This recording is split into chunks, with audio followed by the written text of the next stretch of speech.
venceréis. Les invito a que me acompañen a leer el versículo 12, 13 y 14. Amén. Amén. Vamos a leer todos juntos a una sola voz. No que lo haya alcanzado ya, ni que ya sea perfecto, sino que prosigo por ver si logro asir aquello, para lo cual también fui asido por Cristo Jesús.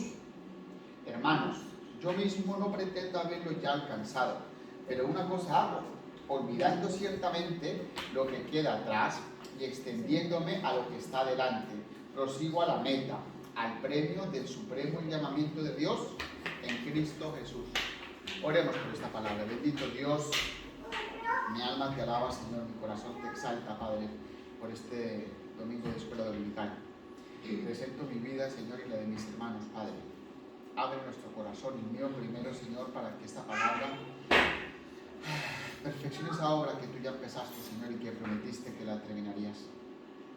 Ayúdanos, Padre, a ver a través de tu palabra aquello que tú quieres que entendamos, Señor, que corrijamos, que pulamos, que transformemos y que encaminemos en tu bendita verdad.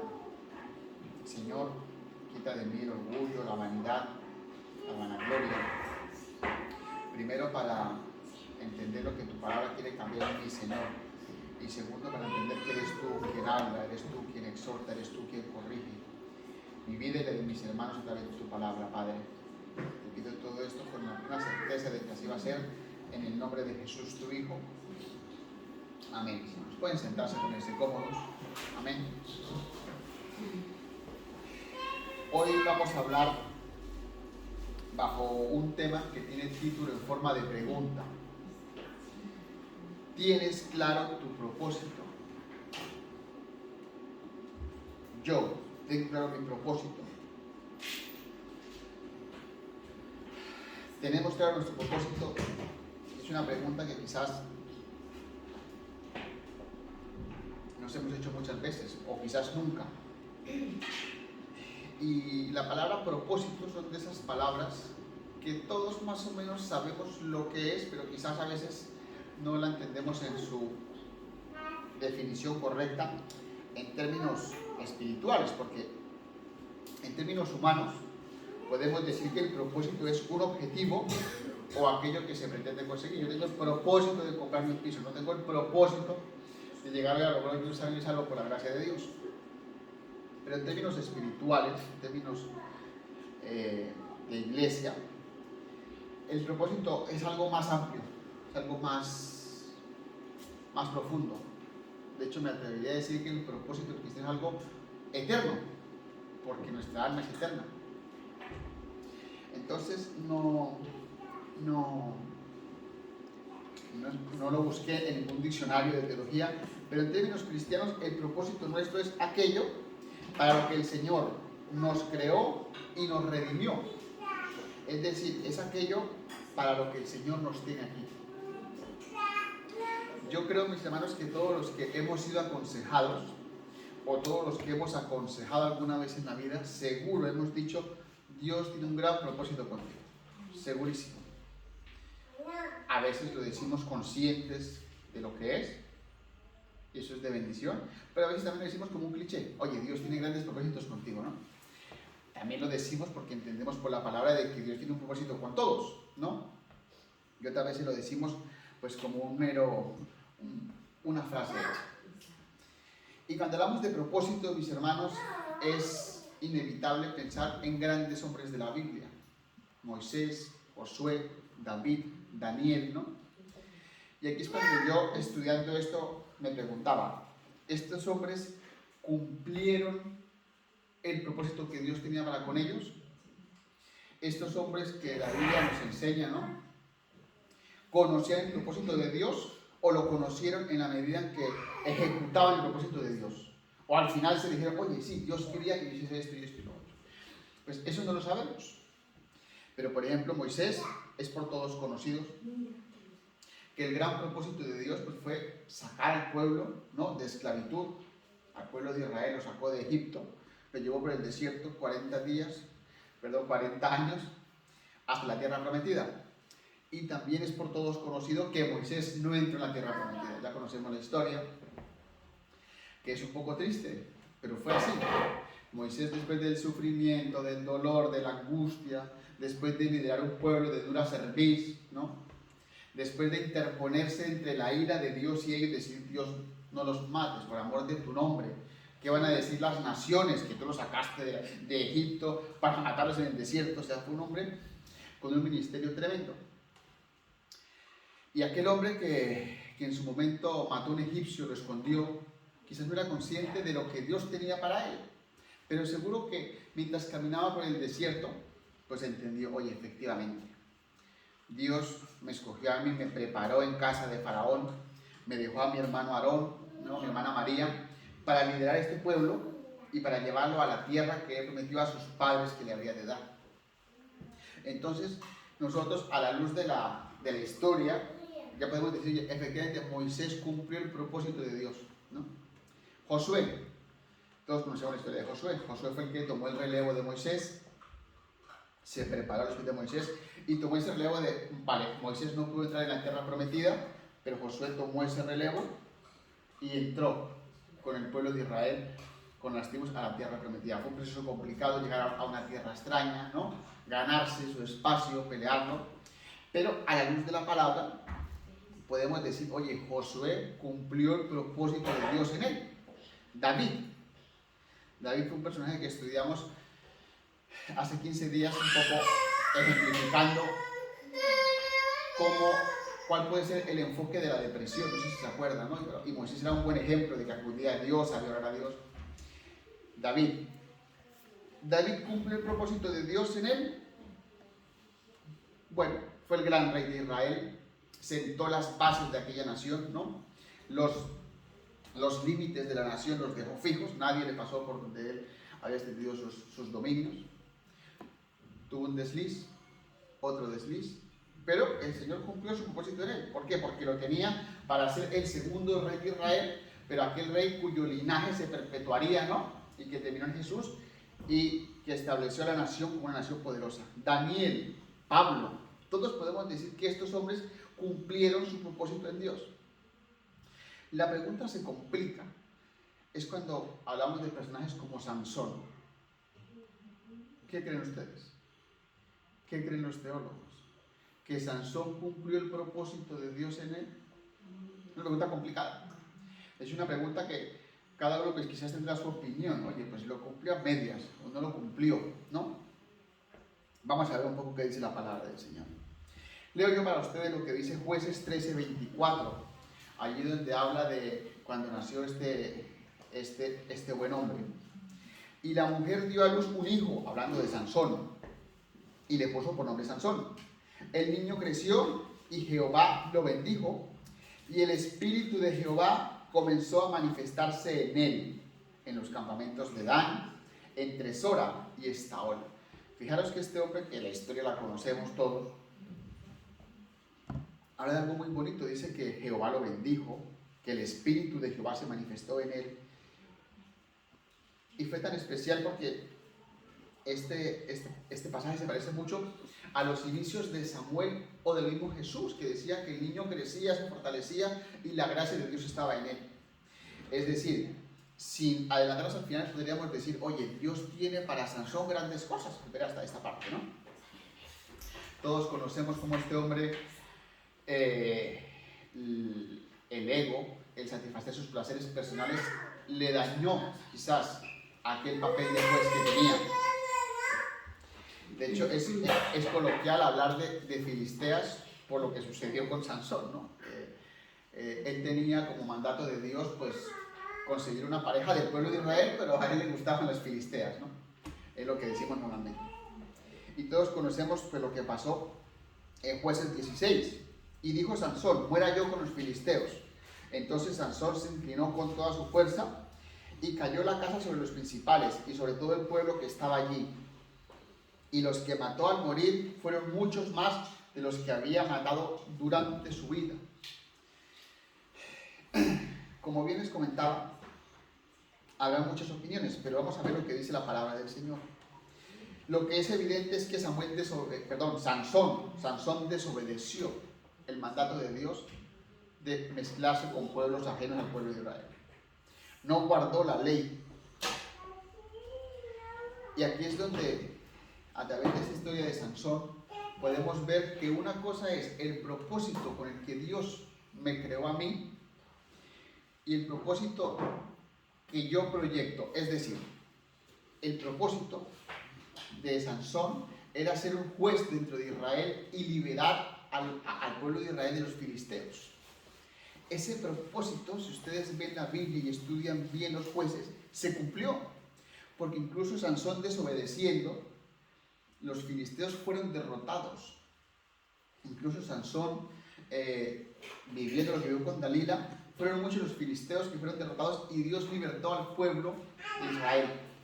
Y es aquí cuando tenemos que diferenciar que efectivamente el propósito de Dios para con el pueblo de Israel a través de Sansón se cumplió. El propósito de Dios con Sansón, a modo personal, lo juzgará él arriba, porque Sansón desobedeció. Entonces, es aquí ya donde podemos empezar a desagregar que hay un propósito de Dios para conmigo y hay un propósito que Dios tiene en la iglesia en el que yo participo. Y es ahí donde vemos, a través de la palabra del Señor, que la obra que Él empezó la perfeccionará. Es decir, lo que Dios prometió hacer con su iglesia, lo hará, nos esforcemos nosotros o más. Una cosa es lo que el Señor juzgue a mí personalmente, pero lo que Él tiene para hacer con la iglesia de Calahorra, lo va a hacer sí o sí, sea que el hermano Carlos siga siendo un hombre de bendición o mañana se marche y no vuelva. Los planes de Dios no se ven interrumpidos por una decisión humana. Si Dios tenía entre sus planes liberar al pueblo de Israel del yugo de los filisteos, lo hacía, Sansón obedeciese o no. En este caso, Sansón desobedeció a Dios, a sus padres, transgredió la ley, porque él era un hombre apartado para Dios, tocó muertos, acostó con prostitutas, pero el Señor libertó al pueblo de Israel. Entonces, mis hermanos, el propósito de Dios en nuestra vida tiene una vertiente muy personal, que es mi relación con Dios, y la cosa es lo que yo le aporte a la iglesia del Señor. Cuando hablamos de propósito, yo creo que es muy común que todo el cristiano diga en un momento de su vida, mi propósito para con Dios, ¿cuál es? Seguro, porque nos hablan, sí, Dios tiene un propósito contigo, sí, pero ¿cuál es? ¿Cuál es? Dígame cuál es. ¿Qué tengo yo que hacer? ¿No? Una pregunta, ¿qué hago? ¿Qué hago? Dígame, ¿no? Y aquí, mis hermanos, pues tenemos que ir un poco a estudiar lo que dice la palabra del Señor. Y lo que vemos a través de la Biblia es que Dios tiene una serie de propósitos generales para con su iglesia. Y todos somos iglesia, dice la hermana Marina, todos somos iglesia, es decir, Dios tiene un propósito general para con todos, ¿vale? Y luego Dios tiene unos propósitos específicos, que es personal de cada quien. A grandes rasgos, por ejemplo, hablábamos antes de que Moisés dirigió al pueblo de Israel a través del desierto, de que Josué, siguiendo ese legado, lo que hizo fue adentrarlos en la tierra prometida, dividir, organizar, ¿no? David, establecer a la nación como un reino sólido, ¿no? Pablo, predicar el evangelio a los gentiles. Entonces, vamos a empezar por estudiar brevemente aquellos propósitos generales que como cristianos tenemos. ¿Y cuál creéis que es el primero? ¿Cuál creéis que es ese propósito, ese plan para que el Señor, por el cual el Señor me creó y me redimió? Está en Mateo 22:37. ¿Alguien tiene voz de trueno que lo quiera leer? Mateo 22:37.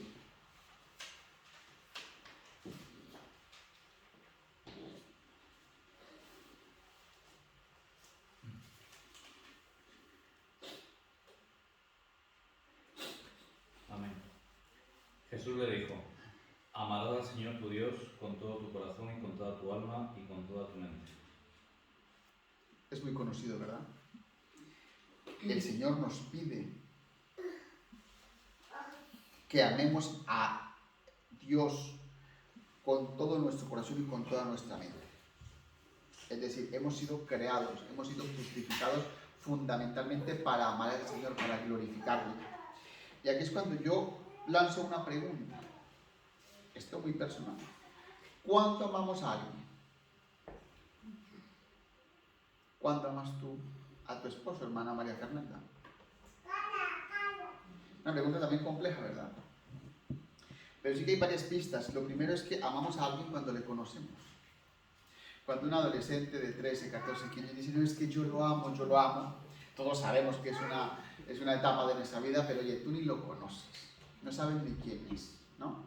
Estás empeñada en que quizás te gusta mucho, pero arrepiéntete y calma la carne, ¿verdad? Mis hermanos, no podemos amar a alguien a quien no conocemos.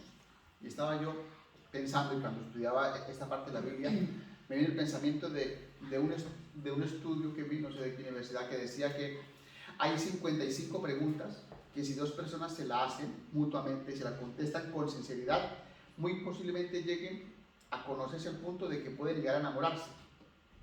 Es decir, efectivamente, no se puede amar realmente con el concepto real de amar a quien tú no conoces. ¿Y cómo conocemos a Dios? A través de la Biblia. Entonces, nuestro primer propósito general con Dios es amarle y conocerle a través de su palabra. Entendemos que a veces se hace repetitivo, pero es verdad. Si tú quieres conocer a Dios, si tú quieres experimentar quién es Dios, tienes aquí un libro maravilloso que profundizar, ¿no? Que conocerlo. El siguiente propósito general para el que hemos sido redimidos es servirle a Dios. Leo para ustedes lo que dice Juan 12:26. Si alguno me sirve, sígame, y donde yo estuviere, allí también estará mi servidor. Si alguno me sirviere, mi Padre le honrará. Jesús nos manda a servirle. ¿Y cuándo podemos servirle a Jesús? Cuando realmente le amamos, y le amamos cuando le conocemos. Pero esto es como un escalón. Cuando tú ya conoces a Cristo, le has entregado tu vida, le conoces plenamente, es cuando tú dices, Señor, mi vida es tuya, soy un servidor tuyo. Y cuando tú ya realmente en tu vida cristiana experimentas esa regeneración, es cuando puedes decir lo que dijo Josué, aquel personaje del que hablábamos, mi casa y yo serviremos a Jehová. Pero a veces los que predicamos tenemos que ser concretos, ¿no? Servir a Dios, ¿qué es servir a Dios? En principio podemos decir que servirle, ¿no? Hablamos quizás del ejemplo aquel del siervo. Es el siervo que se somete a su voluntad, a su Señor, le sirvo, ¿no? De hecho, hay una expresión que es un poco fea, pero se usaba antes en Latinoamérica, el sirviente, ¿no? Aquí le llaman trabajadora del hogar, que es lo que es, ¿no? Pero el sirviente, en aquellos tiempos de esclavitud y de pocos derechos, era esa persona que estaba siempre disponible para su Señor, ¿no? Llegó, buenos días, le quito la chaqueta, le pongo, ¿no? Pues la vida del cristiano no es muy diferente para con su Señor. Estar preparados para toda buena obra. Servirle, fíjate que el Señor nos manda a servirle a Él, pero servirle a Dios también es servirle a esa iglesia visible que vemos, de la que somos parte, pero Él es dueño. O sea, no se le puede servir a Dios sin servirle a la iglesia. Porque pasa, y hay que decirlo, a veces hay gente tan espiritual que dice, no, yo le sirvo a Dios, pero en la iglesia no sirve. Y eso es una incongruencia. No vamos aquí a dar palos, pero tampoco vamos a dejar de decir la verdad. Hay hermanos muy espirituales que le sirven a Dios, solo a Dios, pero humanamente no se someten a nadie, humanamente no reciben un consejo de nadie. Yo me someto a Dios, sí, también. Amén, gloria al Señor, obedece su palabra, pero somos llamados a sujetarnos unos a otros en el amor del Señor. Hemos dicho, y para que no perdamos el hilo, estamos dentro de los propósitos generales a los que hemos sido llamados. También hemos sido llamados a buscar el reino de Dios. Hay un pasaje muy conocido en Mateo 6:33. Mas buscad primeramente el reino de Dios y su justicia, y el resto vendrá por añadidura. El cristiano ha sido creado y redimido por Cristo para que su principal deseo sea buscar el reino de Dios. Y van muy entre la mano, o sea, va muy entrelazado. Amar al Señor, servirle, ¿no? Buscar su reino. Y también va muy de la mano el cuarto punto, y es que hemos sido llamados a hacer la voluntad del Padre. cuando le amamos, le servimos, buscamos hacer su reino, es cuando hacemos la voluntad del Padre. Y esto lo dice Jesús clarísimamente en Juan 4:34. Jesús le dijo: mi comida es que haga la voluntad del que me envió y acabe su obra. Mis hermanos, esta parte es muy profunda y no es el objeto de esta predicación. Pero Jesús dice que su comida era hacer la voluntad del que le envió. Cuando habla de su comida es algo constante, ¿no? Aquí en Occidente comemos 3 veces al día, 5 veces al día, ¿no? Merienda. Eso habla de que mi día a día, ¿no? Mi existencia es día a día, a tenor de las comidas que hagamos 3 o 5 días constantemente, hacer lo que el Padre nos dijo. Es decir, que el cristiano es cristiano todos los días y debemos todos los días hacer lo que dice su palabra. Pero hacer la voluntad del Padre la hacemos, como le hemos dicho muchas veces, como respuesta a eso que pasó inicialmente, que le amamos, le conocemos, le servimos y en función de eso hacemos lo que Él nos dice. Y por último, y que va muy entrelazado con todo esto, el Señor, el mismo Cristo, nos pide que le imitemos a Él, imitarle a Él. Y es ese agravio comparativo, porque podemos imitarle a Cristo, no, pero lo peleamos, pero lo hacemos. Pedro en una de sus cartas es muy claro en esta parte y dice: pues para esto fuisteis llamados, porque también Cristo padeció por nosotros, dejándonos ejemplo para que sigáis sus pisadas. Mis hermanos, hemos sido llamados para amarle, conocerle, servirle, buscar su reino e imitarle constantemente. Aquí no me quiero desplayar porque sé que ustedes conocen quién fue el Cristo que vino acá en Orilla. No me voy a desplayar porque sé que ustedes conocen ese hombre que vino aquí, que sufrió, que murió, que como estudiábamos en Filipenses, dejó su trono, ¿no? Dejándolo como algo que aferrarse para venir a morir por nosotros. Y una vez les he planteado estos puntos que los conocemos todos, yo quiero que meditemos en lo siguiente. Hemos dicho que hay unos propósitos generales. Toda la iglesia ha sido llamada a amar a Cristo. Toda la iglesia ha sido llamada a servirle. Pero aquí es donde quiero quizás ser un poco más explicativo, y es el propósito particular que tenemos. Porque en los ejemplos que vimos de la Biblia, Moisés, Josué, David, Sansón, Pablo, Daniel, seguro que a su Dios lo conocieron, le amaron, le sirvieron, pero no todos hicieron lo mismo. ¿Me explico, no? No podemos comparar el ministerio de David con el de Pablo, aunque en estos puntos fue muy homogéneo, cada uno tenía un propósito particular para con ellos. Y es aquí donde yo quiero llevarlo a que ustedes y yo meditemos. Ese propósito particular con el que Dios te creó a ti desde antes de la fundación del mundo, ¿lo conoces a día de hoy? Yo ayer decía, yo ya tengo claro para qué el Señor me creó, para qué el Señor me permitió nacer un 20 de diciembre del 88, para que alisten los regalos. Mis hermanos, es obvio, ¿no? Es una evidencia que no hay un texto bíblico que diga: al hermano Gabriel yo lo creé y lo redimí para que haga esto y esto y esto y esto, ¿no? A la hermana Sara yo la llamé a mi iglesia, no lo hay. Pero la Biblia no deja lugar a dudas.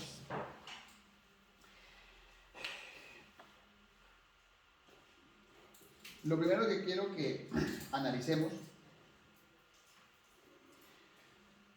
es que ese propósito particular con el que antes grandes hombres hicieron proezas, tiene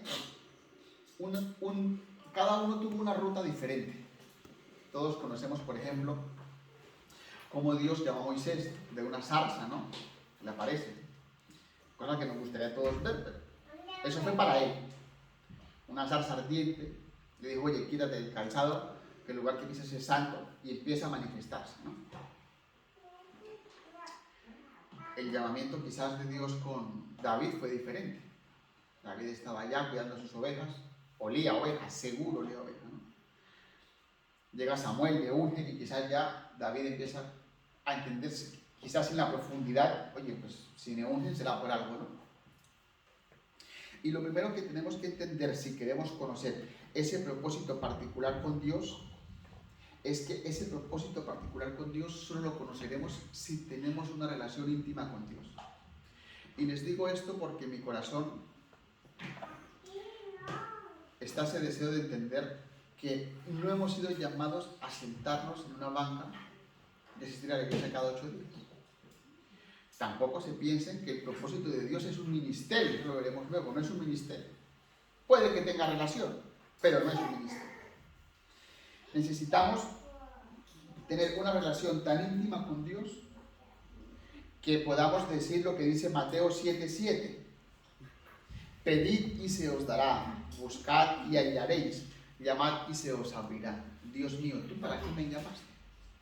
Que ustedes y yo hoy, mañana, pasado puedan decir, oye Dios, ¿por qué hoy estoy aquí? ¿Por qué me congrego en tal iglesia?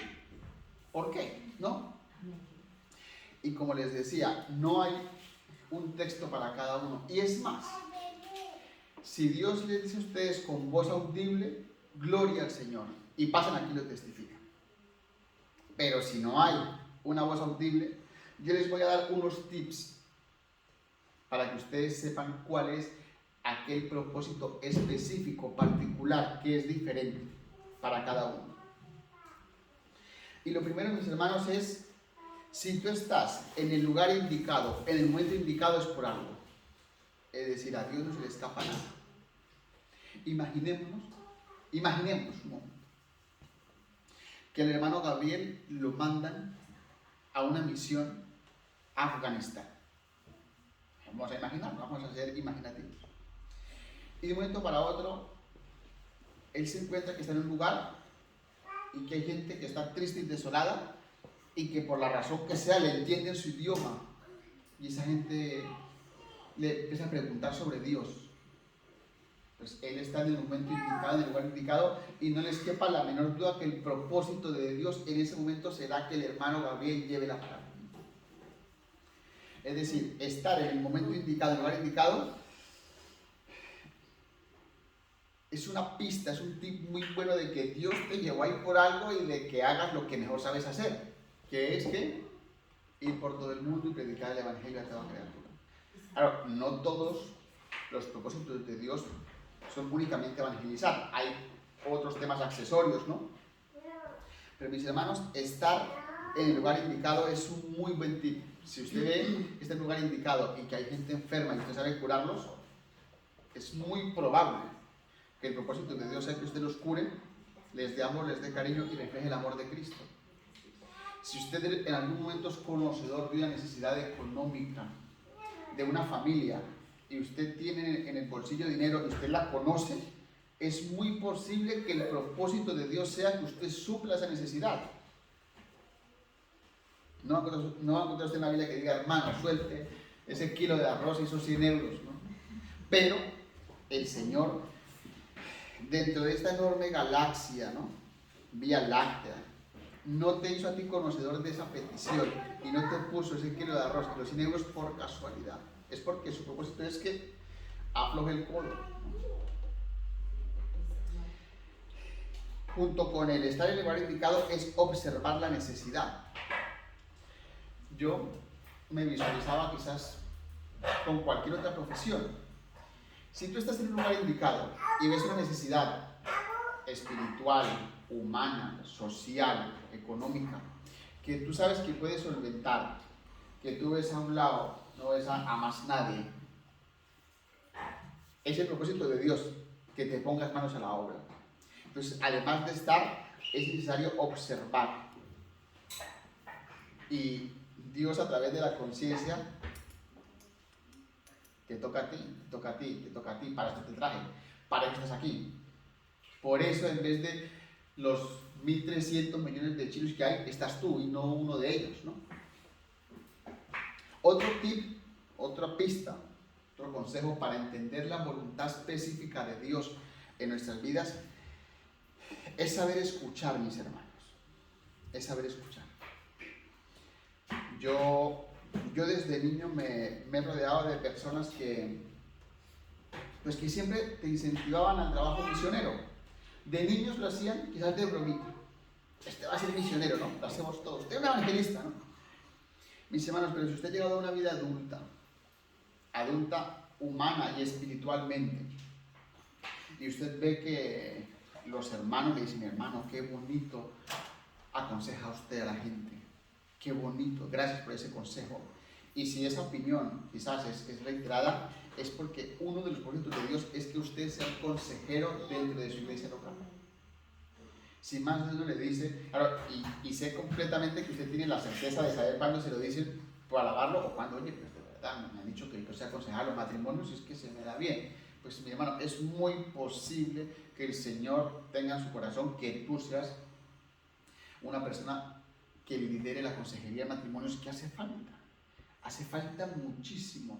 Aquí en España, bueno, y en el mundo entero, la gente se casa con fecha de divorcio. Hubo un sketch que días que es gracioso, que la gente se casaba y a la vez se divorciaba para ahorrarse el paripé. Pero es verdad, o sea, ese modelo de familia que aquí tanto gritamos y gargueríamos está en declive y se necesitan hombres y mujeres de Dios que sepan dar una palabra apropiada para el momento apropiado. Entonces, si usted escucha que sus hermanos, que su pastor, que sus amigos, que su esposa le dice, oye, mi amor, que bien es esto, tenga usted la certeza de que por ahí van los tiros. Otro de los tips que puedo ver en la Biblia para entender el propósito particular de Dios, mis hermanos, es saber esperar en Dios. No sé si ustedes con lo que les he dicho hasta ahora conocen ya o no su propósito. Y les digo esto porque hay personas que dicen, oye, mi propósito es ser evangelista, mándeme ya. Yo conozco casos de eso, ¿no? Ya, yo quiero irme de evangelista. Mi hermano, pues, claro, el líder, el pastor no sabe cómo decirle, mi hermano, pues no hemos visto suficientes frutos en usted. Claro, a veces no es así de directo, hermano, pues tenemos que orar y esperar en Dios, ¿no? Porque a veces falta valentía.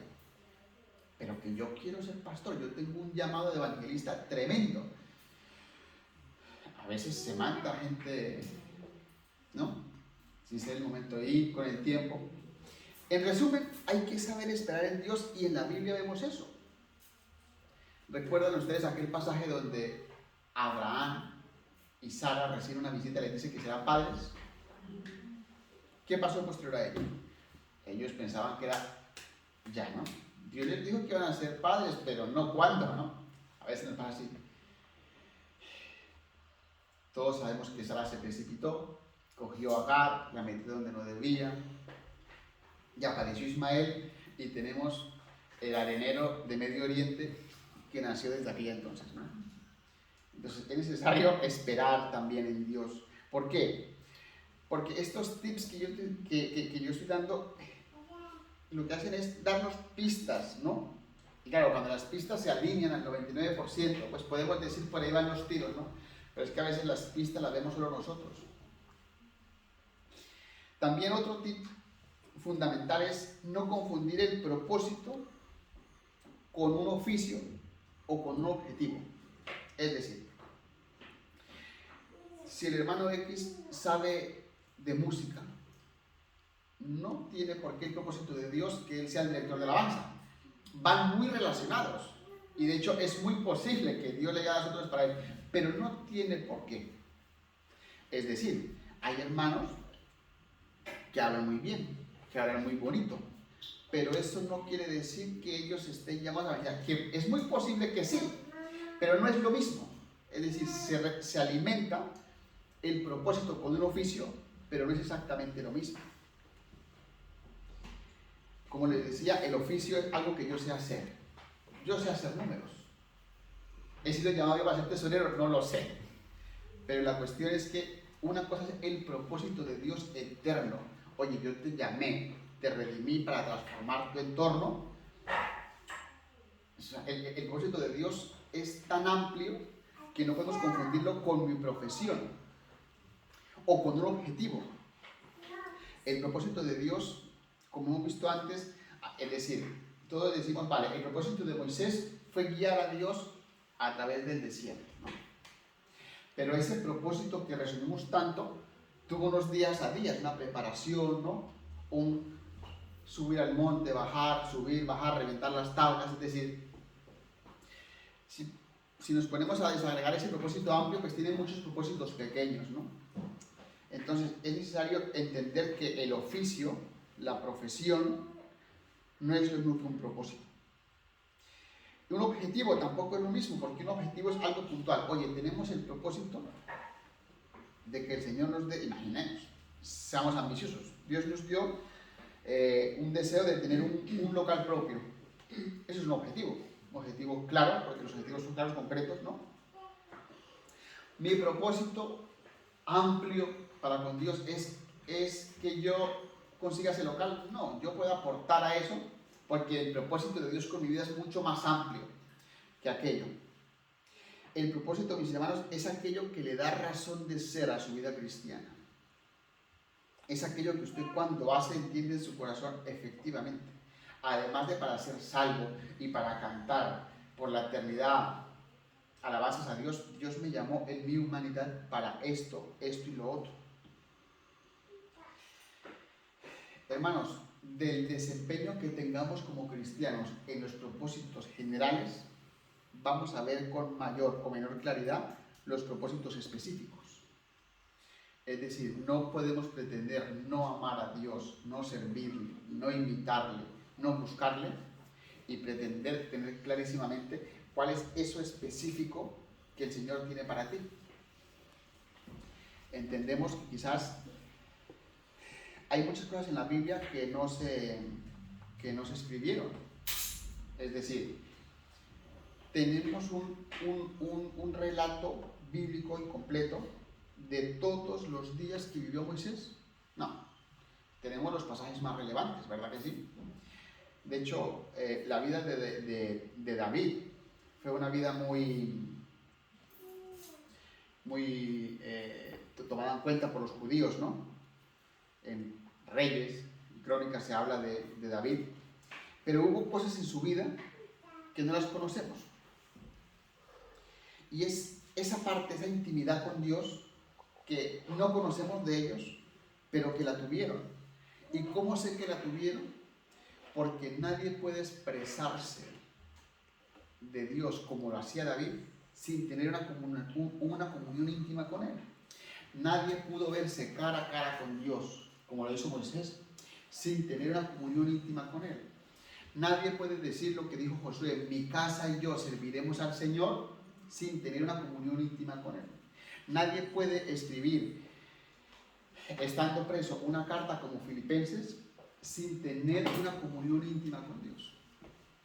Es decir, mis hermanos, de esos primeros propósitos generales que todos estamos llamados a cumplir, dependerá la intensidad que conozcamos o no el propósito de Dios para con nosotros. Miremos un texto hermoso que a mí me impacta mucho y quiero que el hermano Gabriel, con esa voz de trueno, nos lo lea. Hechos 13:36.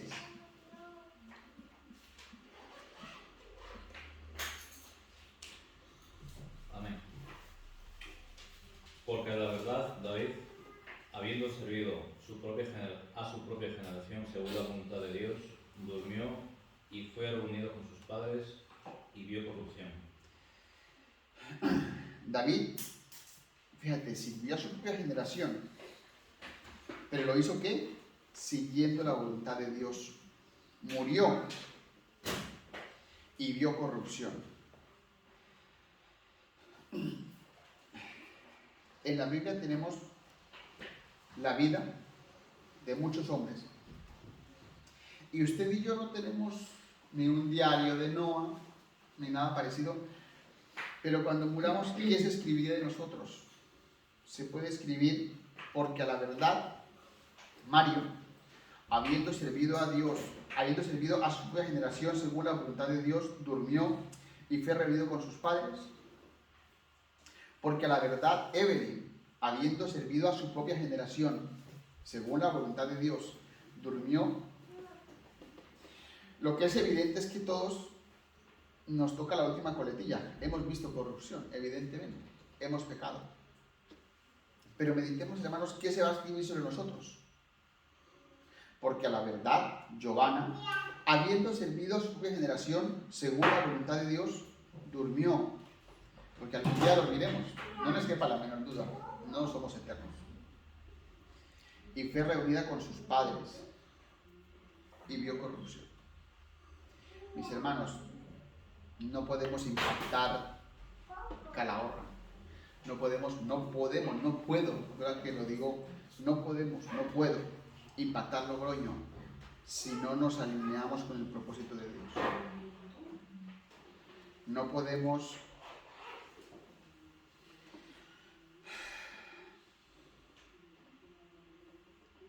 ser de bendición para esta tierra si no entendemos y nos alineamos con los planes de Dios. Es complicado, pero el Señor nos dice hoy, en el desempeño de esos propósitos específicos de buscarle, amarle, honrarle, seguirle, buscar su reino, en esa intimidad es cuando ustedes y yo descubriremos para qué fue que un día en algún lugar de este mundo nacimos y para qué fue que un día el Señor nos redimió. Esforcémonos, yo desde luego me esforzaré en buscar al Señor, oír al prójimo, ver la necesidad, ver dónde estamos, ver si es el tiempo de Dios o no, para que podamos cumplir. Esto yo me lo pregunto mucho, ¿por qué estoy yo aquí predicándole al Señor, predicándole a ustedes esta palabra? Estamos en ese proceso y les invito a que meditemos en ello, a que hoy llegues a su casa en la semana y diga, ¿por qué fui yo a ese culto? ¿Por qué escuché yo esa palabra? Pero mis hermanos, hace parte del propósito de Dios, que meditemos, que reflexionemos, que nos alineemos y que seamos unos obreros aprobados para que se pueda decir que servimos a nuestra generación, servimos a la generación de Calahorra, Logroño, Autol, nuestra generación. Y algún día dormiremos una vez hayamos hecho la voluntad del Padre. Oremos, Iglesia. Bendito Dios.